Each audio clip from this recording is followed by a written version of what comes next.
Bonjour à tous et bienvenue dans ce cours de français. Je m'appelle Monsieur Marchand et à travers cette vidéo ainsi que la suivante, je vais aborder avec vous la question de l'examen externe de français CESS, qui est donc que passeront donc les élèves de terminale, de Réto, dans l'enseignement de communauté française en Belgique. Alors, donc cette vidéo-ci portera sur l'analyse des consignes du CESS, de la façon dont cet examen se présente, de la grille d'évaluation, des attentes et donnera des éléments de méthode pour réaliser cette épreuve.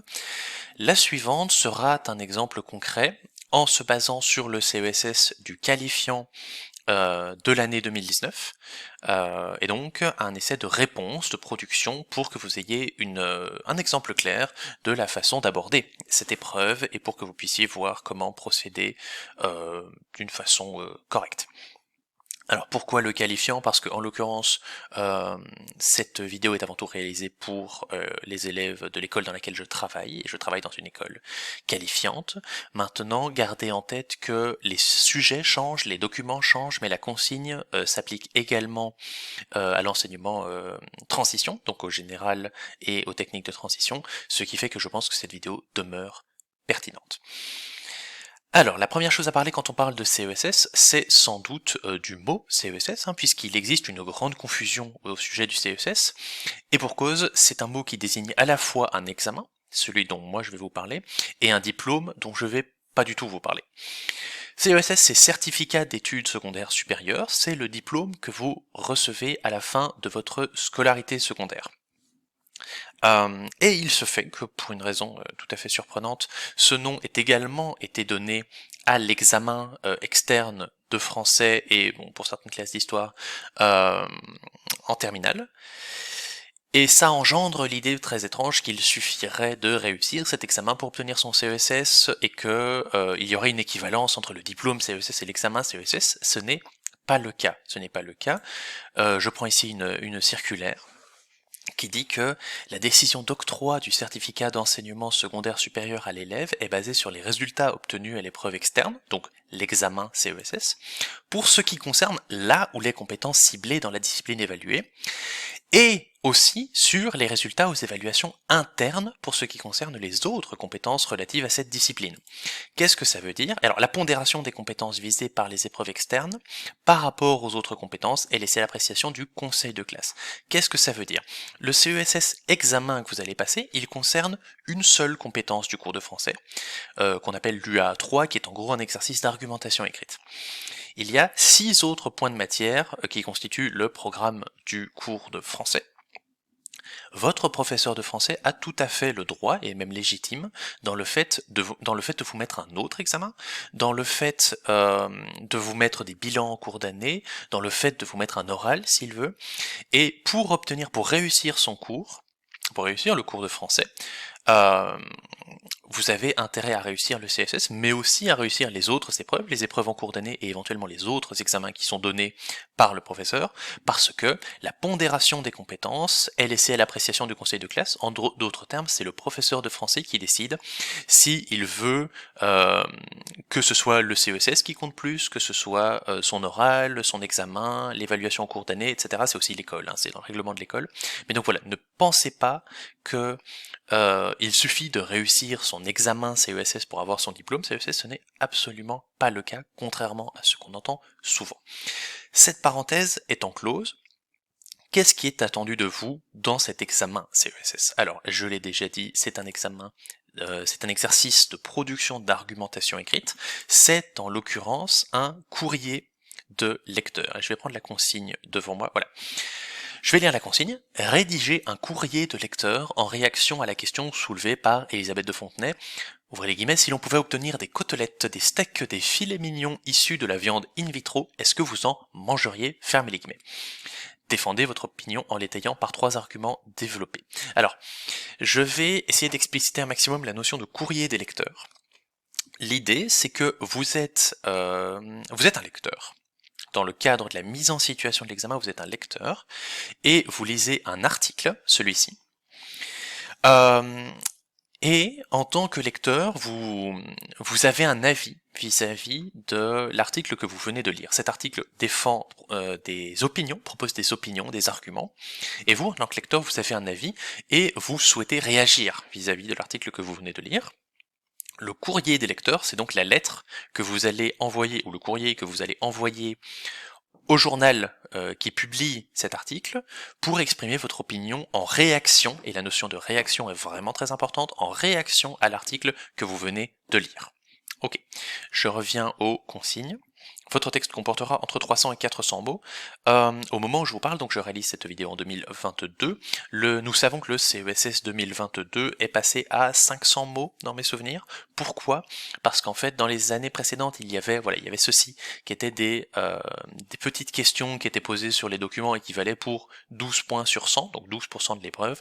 Ces questions ne seront plus présentes dans l'examen CESS 2022, et donc pour compenser, la production attendue a été rallongée à 500 mots. Donc voilà, soyez conscients de ça. Vous en indiquerez le nombre à la page 12, donc oui, ça vous informe du fait que vous allez devoir compter vos mots et indiquer le nombre de mots. Prenez connaissance de la grille d'évaluation page 16-17, ça on va le faire, avant d'entreprendre la rédaction de votre texte. Vous pouvez consulter dictionnaire et grammaire et utiliser des feuilles de brouillon. Alors normalement, beaucoup d'écoles fournissent les feuilles de brouillon, maintenant il faut toujours venir à un examen avec des feuilles de brouillon, au cas où.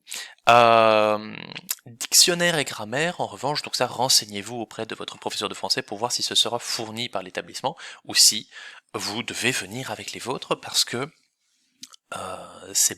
il est vraiment conseillé et préférable d'avoir un dictionnaire et une grammaire peut-être moins, mais ça reste très utile, parce que l'évaluation des fautes d'orthographe, l'évaluation de la correction linguistique est quand même assez conséquente dans cet examen, donc conseil, assurez-vous que vous aurez un dictionnaire, et si l'école n'en fournit pas, venez avec un dictionnaire. Rappel, votre courrier des lecteurs s'adresse au lectorat d'un média qui n'a pas nécessairement lu le document auquel vous réagissez. Ça, c'est très important. Ça veut dire en gros que vous allez devoir commencer par expliquer ce dont il est question dans votre réponse. Partez du principe que les gens qui vont vous lire ne savent pas, n'ont pas lu le document auquel vous réagissez, n'ont pas lu l'article vis-à-vis duquel vous vous positionnez, donc vous allez devoir leur expliquer le sujet, surtout que ici, le sujet, la viande in vitro, c'est un sujet assez obscur. Donc qui demande vraiment une petite explication. Un courrier des lecteurs est un texte argumenté qui comporte une introduction, un développement et une conclusion. Donc texte argumenté, ça, bon, c'est une notion normalement que vous maîtrisez si vous êtes en réto. Texte argumenté, c'est donc un texte subjectif dans lequel vous allez avoir une thèse personnelle, une opinion à défendre personnelle, et vous allez présenter des arguments qui vont soutenir cette thèse et montrer en quoi est-ce qu'elle est valide, ou même en quoi est-ce qu'elle est la meilleure, en fait. Introduction, développement, conclusion, alors on va vraiment expliquer, bon, il y a des explications, mais voilà, on expliquera bien ce qu'il faut mettre à chaque fois dans chaque partie de ces trois parties de texte. Dans l'introduction, vous devez énoncer les références du texte auquel vous réagissez. Alors les références, ben oui, puisque vous réagissez à un article, vous allez devoir, la première chose à faire dans votre lettre, c'est de dire à quel article est-ce que vous réagissez. En l'occurrence ici, donc on commencera par indiquer qu'on va répondre à Culture humaine et cause animale par Elisabeth de Fontenay et Alain Finkielkraut. Voilà. Tac tac. Rappeler la thématique traitée. Donc la thématique traitée, si l'on pouvait, donc c'est la thématique traitée ici, c'est la viande in vitro, et mettre cette thématique en contexte, lien avec l'actualité, des débats de société. Bon, ça c'est pas le point le plus crucial, parce que la grille d'évaluation en fait ne sanctionne plus si on fait pas ça, mais donc il faut un peu expliquer cette thématique, surtout parce que lectorat d'un média qui n'a pas nécessairement lu le document auquel vous réagissez, donc expliquer qu'est-ce que c'est la viande in vitro, pourquoi est-ce qu'on en parle, en quoi est-ce que c'est intéressant, brièvement, c'est une introduction, et expliciter la thèse que vous défendez, ça c'est extrêmement important. Expliciter, ça veut dire qu'il faut l'expliquer clairement. La thèse, c'est quoi? C'est l'opinion que vous allez défendre dans votre argumentaire. Donc ici, en l'occurrence, comme la problématique c'est si l'on vous pouvez obtenir des côtelettes, des steaks, des filets mignons issus de la viande in vitro, est-ce que vous en mangeriez? On est sur une question directe. Donc a priori, votre thèse, c'est oui, non, ou plus pas sûr, mais on a des arguments pour, des arguments contre. On peut tout à fait adopter une position mitigée vis-à-vis de son argumentaire, enfin dans son argumentaire. Dernier point, le développement de vos arguments sera personnels, ceux-ci seront nourris de vos connaissances et expériences, les deux documents peuvent servir de support à votre réflexion. Le développement de vos arguments sera personnel, ça forcément, on est dans de l'argumentation, c'est-à-dire que vous défendez une opinion qui est la vôtre, qui vous appartient, seront nourris de vos connaissances et expériences, mais les deux documents peuvent servir de support, ça veut dire qu'en gros, vous pouvez être sûr que les documents, les informations qui vous seront données dans les documents du CESS suffiront à produire une argumentation sur un sujet même si vous n'en avez jamais entendu parler. En l'occurrence, la plupart des élèves n'avaient jamais entendu parler de viande in vitro, mais en fait les documents qui sont donnés expliquent suffisamment et proposent suffisamment d'informations pour vous permettre d'argumenter dessus même si vous n'avez aucune connaissance sur le sujet. Néanmoins, si vous avez des connaissances sur le sujet, vous avez totalement le droit évidemment d'y faire appel pour former des arguments qui sont personnels, nourris de vos connaissances et expériences. Ok, donc ça c'est la consigne. On écrit un texte argumentatif qui répond à un article qui est présenté, et dans lequel on va formuler une thèse personnelle en réaction aux opinions présentées dans l'article, et qu'on va appuyer évidemment par des arguments. Voilà, vous avez un espace de rédaction. Alors, c'est ça. Ici, il y a deux critères un peu cachés, en conformité avec les objectifs, mais qui sont très importants en fait, c'est les critères les plus importants. En conformité avec les objectifs généraux de l'enseignement secondaire, un texte qui ne respecte pas les valeurs démocratiques se voit attribuer la note de 0 pour la critère pertinence. Ouais, c'est ça. Donc, de là à là, vous avez 0, ce qui fait que vous perdez 50 points, ce qui fait que vous ne pouvez pratiquement plus réussir l'épreuve. Qu'est-ce que ça veut dire les valeurs démocratiques? Alors bon, ça, c'est très rare d'avoir à sanctionner une copie pour ça. C'est si vous commencez à verser dans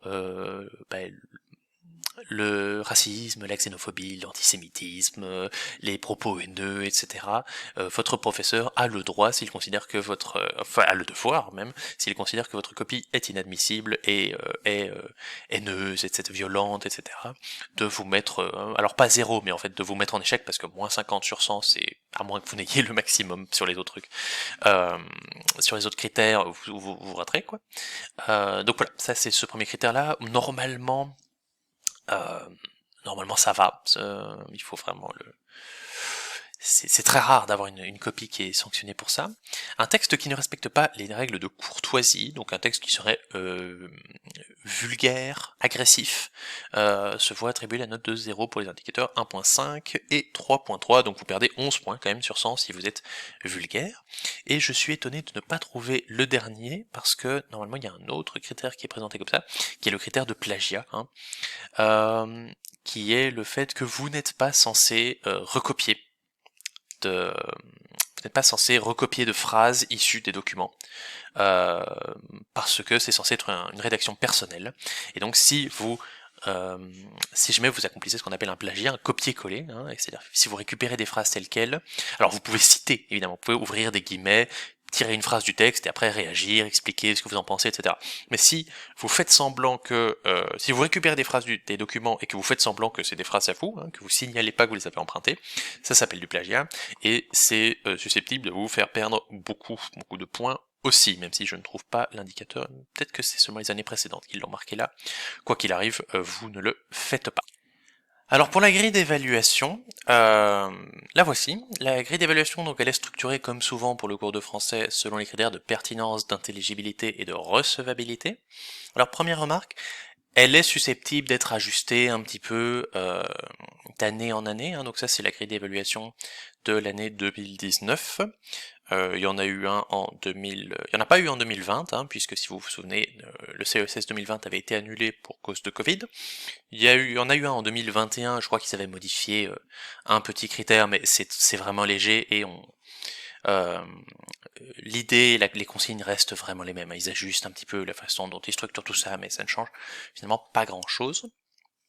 Alors, qu'est-ce qu'il faut faire? Mais déjà, la première chose, les 3 premiers critères sont liés à l'introduction. Pourquoi? Si vous vous rappelez dans les consignes, l'introduction, vous devez énoncer les références du texte auquel vous réagissez, donc dire « je réponds à Culture humaine et cause animale de Alain Finkielkraut et Elisabeth de Fontenay », et rappeler la thématique, donc dire cet article parle de la viande in vitro, donc d'une nouvelle façon de produire. Bon, on parlera de la viande in vitro dans la deuxième vidéo. Le premier critère, c'est référence et rappel de la thématique. Donc, les références du texte source sont données, et vous rappelez la thématique et vous expliquez un petit peu. Si vous faites les deux, vous avez 5 points. Si vous faites l'un, mais que vous oubliez l'autre, vous avez 2 points. Si vous faites aucun des deux, vous avez 0. Présence d'une thèse explicite, ben oui, on a vu, hein. Expliciter la thèse que vous défendez. C'est pour ça que je vous disais, ce critère-là, il est moins important, puisque en fait, il n'y a pas de point pour ce critère-là. Expliciter la thèse, donc la thèse, je rappelle, c'est votre opinion personnelle, la position que vous allez défendre. Présence d'une thèse explicite et pertinente. Explicite, ça veut dire qu'il suffit pas de dire je suis pour, il faut dire personnellement, je serais plutôt favorable au fait de manger de la viande in vitro, par exemple, ça c'est une thèse explicite.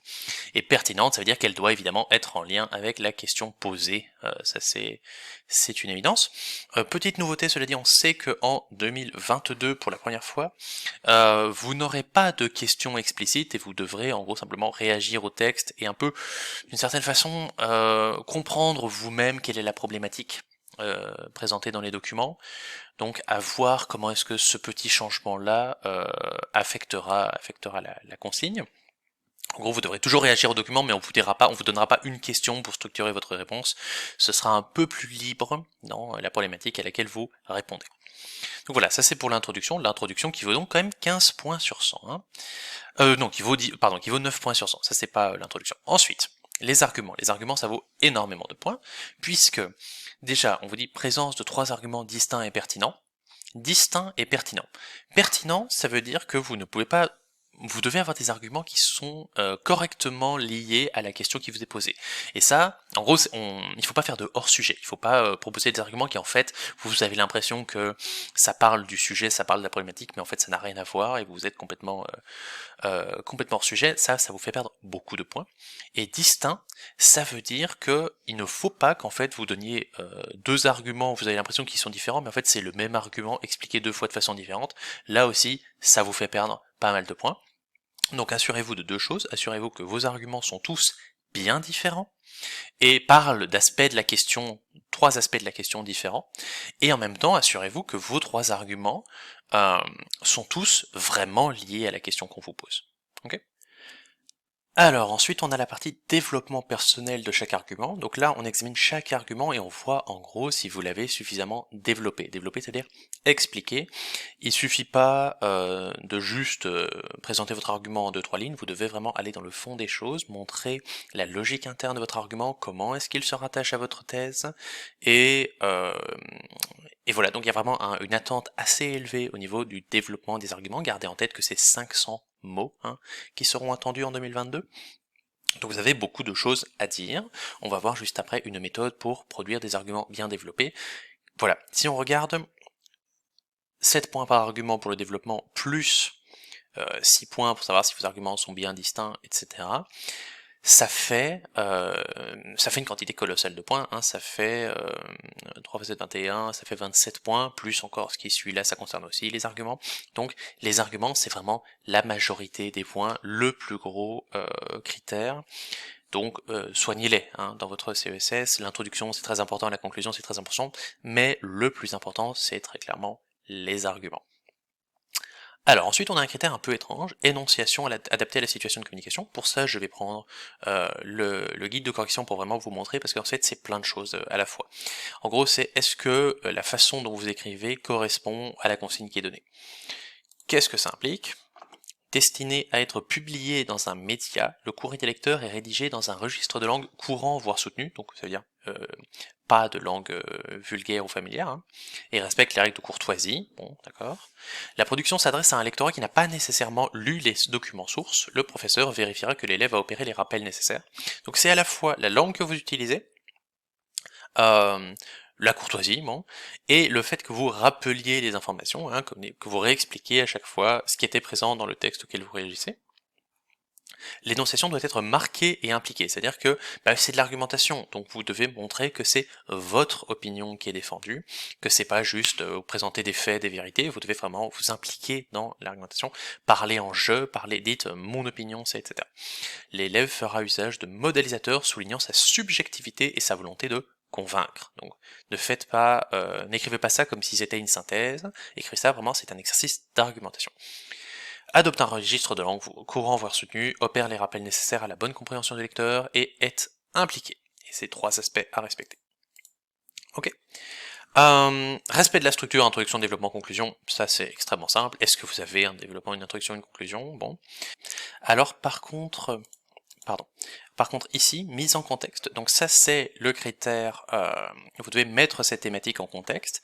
C'était le cas dans ce CESS-ci, hein, qui est celui à partir duquel je fais l'explication, mais si on va voir le grille d'évaluation plus récente, vous voyez qu'en fait, bon, ce critère a disparu, donc je vais pas prendre la peine de m'attarder dessus. J'utilise ce document-ci pourquoi? Parce que c'est sur base de... Je trouve que ce CESS-ci était plus réussi, et donc je trouve qu'il est meilleur pour vous expliquer en quoi ça consiste, hein. Celui de 2020 était... celui de 2020 qui a été annulé et fait en 2021, je trouvais, était... la consigne était moins claire, les textes étaient moins clairs, et donc tout ça fait que les élèves, de manière générale, ont eu plus de mal. Donc moi je préfère vraiment vous familiariser avec la consigne et vous entraîner sur base de celui-ci. Mais voilà, sachez que ce point-là de la grille d'évaluation n'est plus d'actualité. Cohérence de l'argumentation, ça en revanche c'est toujours le cas, c'est est-ce que est-ce que vous faites des fautes de cohérence, est-ce que vous dites une chose et son contraire, est-ce que vous avez des arguments qui vont à l'encontre de la thèse que vous avez annoncée, etc. etc. Cohérence interne.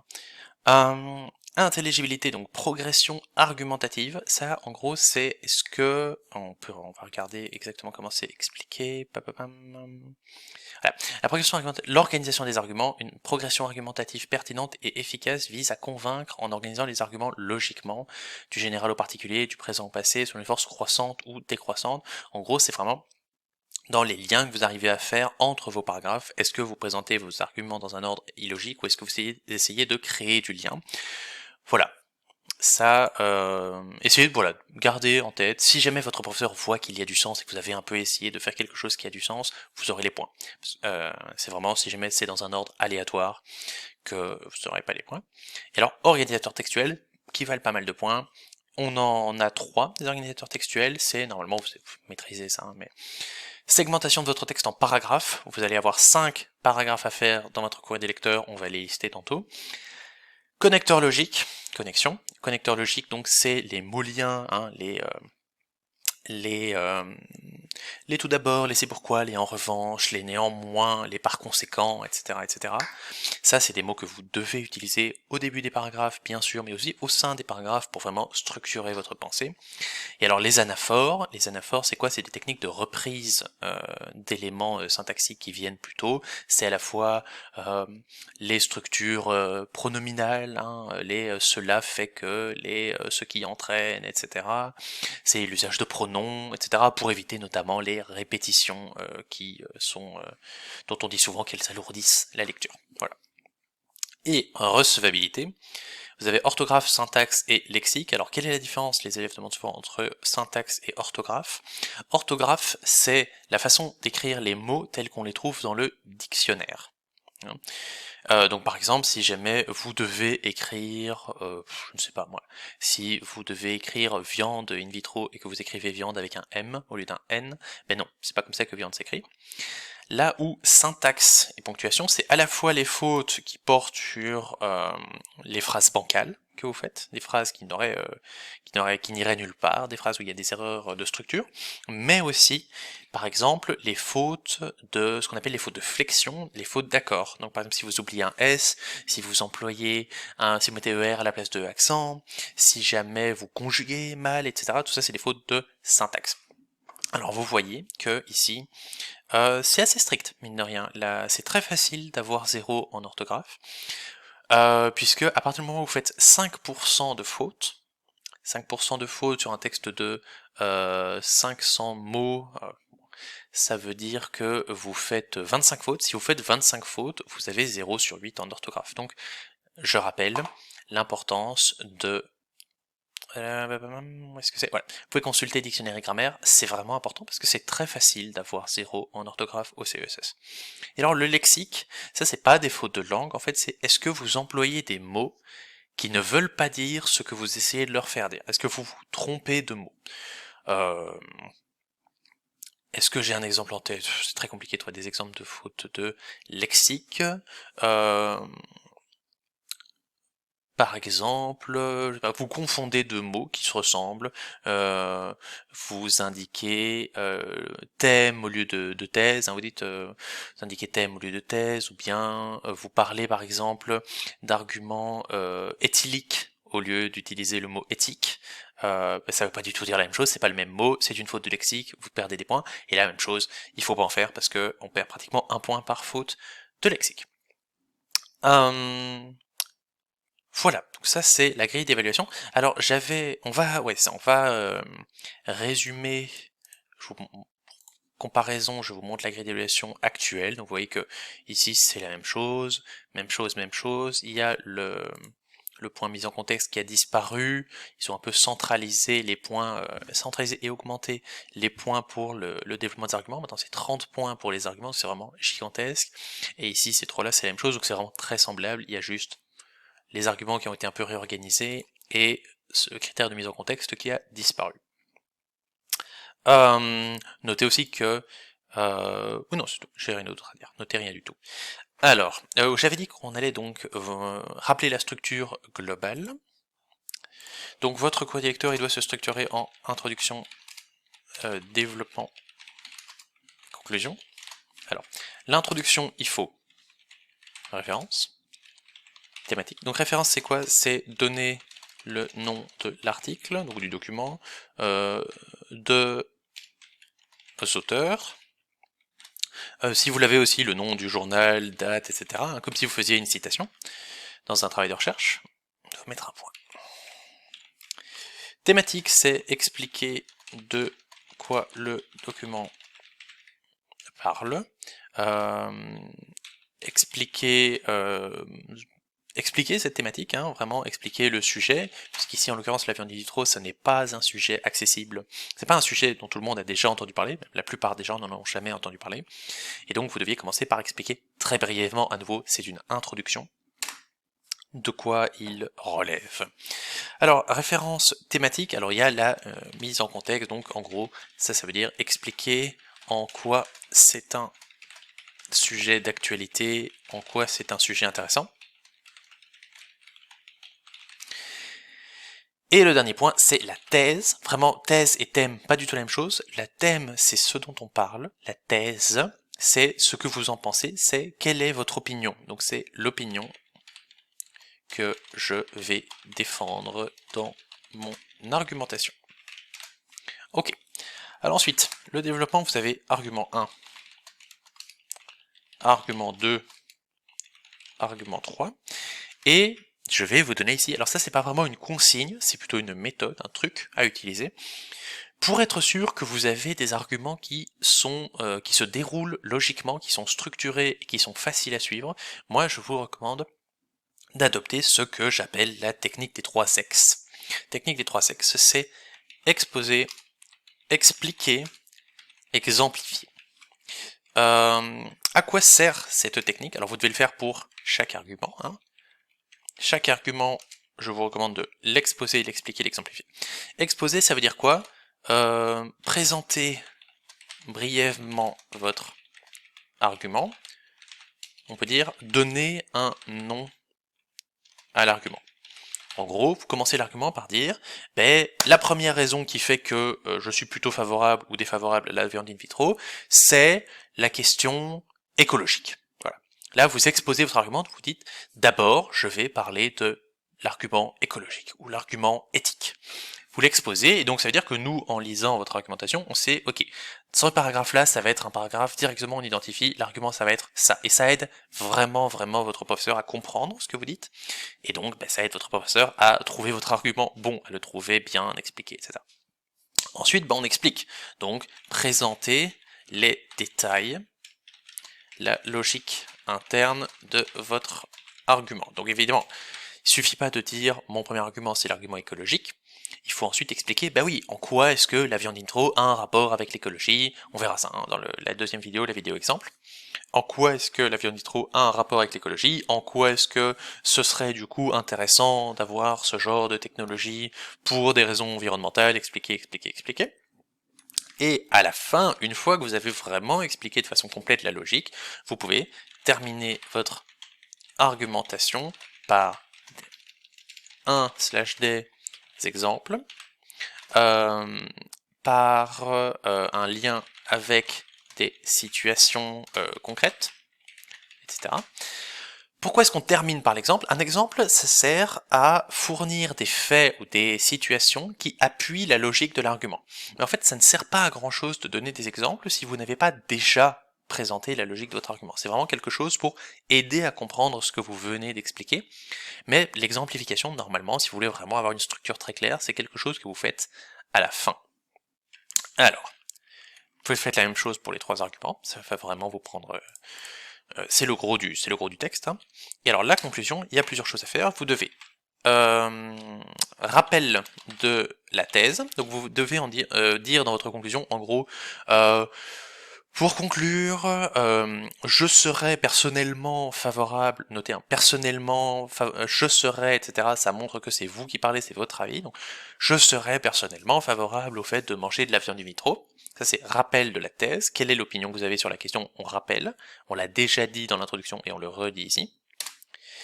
Rappel des arguments. Donc vous dites personnellement je serais pour manger de la viande in vitro parce que déjà ça a un avantage environnemental, ça a un avantage ceci, et ça a un troisième avantage qui est celui-là. Donc vous vous rappelez très brièvement, vous rappelez en fait l'information que vous avez donnée dans l'exposition de votre argument, hein, le titre de l'argument.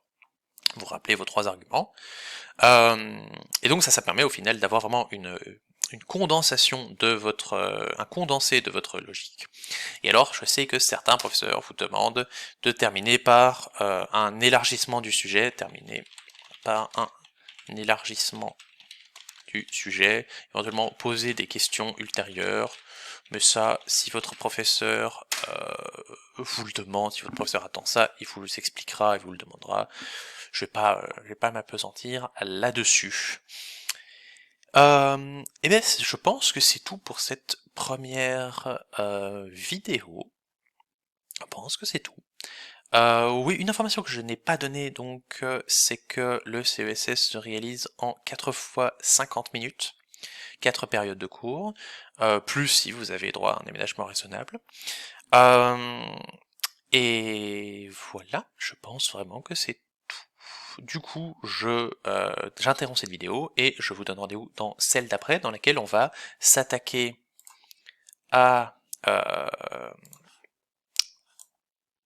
ces 2 articles sur la viande in vitro, et dans laquelle on va essayer de répondre à la question soulevée par Elisabeth de Fontenay, et on va essayer d'écrire un courrier des lecteurs.